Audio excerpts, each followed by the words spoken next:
Hello. Well, seventh graders at UAS, I'm going to tell you a true story. And I don't know if you believe in ghosts. I don't know that I do.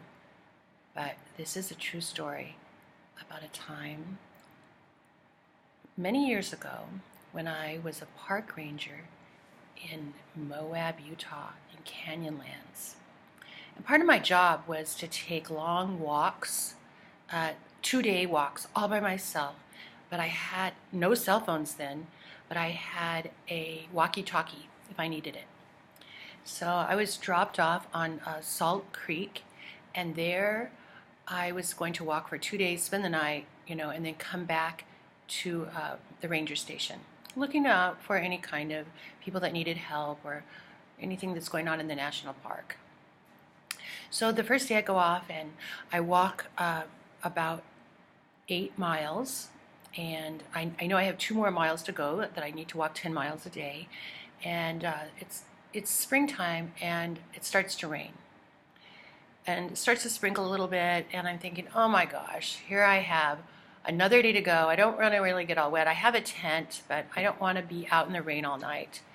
So I'm walking and I look up at a cliff, and I see a ladder going up to looks like a cave. And I'm thinking, oh great, perfect. I'm going to go spend the night at the cave.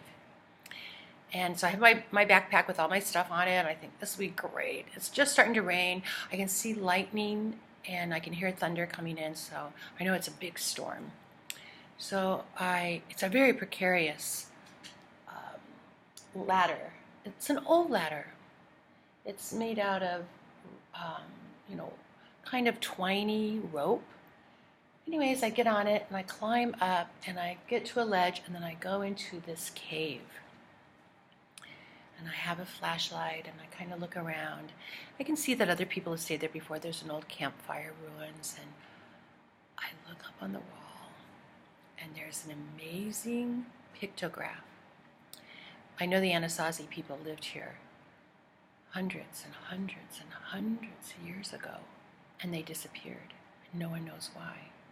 And there is what I see as it's as tall as me, and it's a man or a woman with something coming out of his head, and then a big mandala, and it's painted red, white, and blue, and it has stripes on it. I'm thinking, what does this mean? I was totally amazed, and I look around, and there's some pottery shards everywhere, so I know this is an important place, and this is a really important pictograph.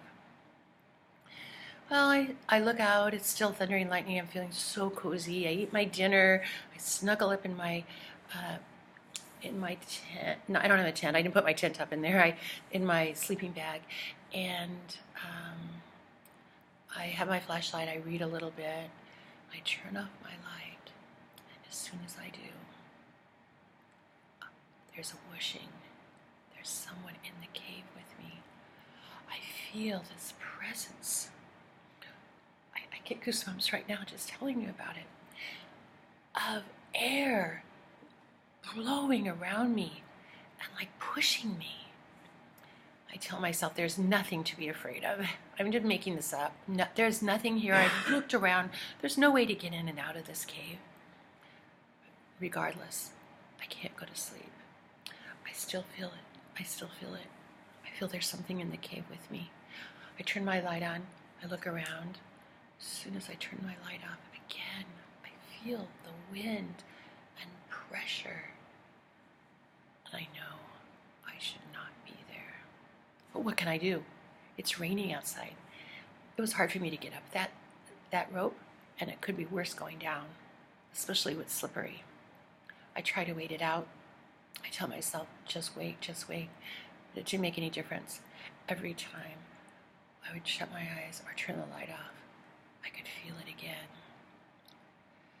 So I made the decision that I was going to leave.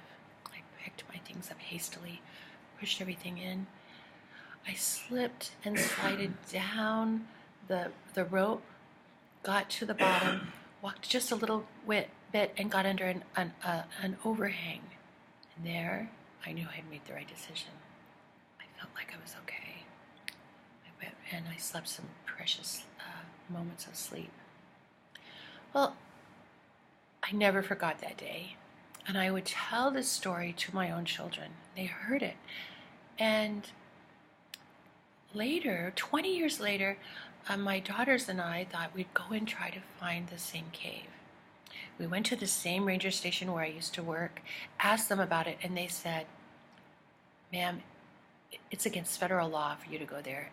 We won't even talk to you about it." I knew I'd seen it. I didn't have a picture, but in my mind, I could still see it. And I wanted to show them it. We took a long walk on Salt Creek, never found it. Then, 2013, I get a Facebook post from my daughter, who's now living in Moab, who is a rock climber. And she has taken a picture. And Miss Mubarak's going to show it to you. I'm wondering, tell me about it. What do you think? It's a mystery to me. Please let me know so I can fill in the blanks of this haunted rock. Thank you very much.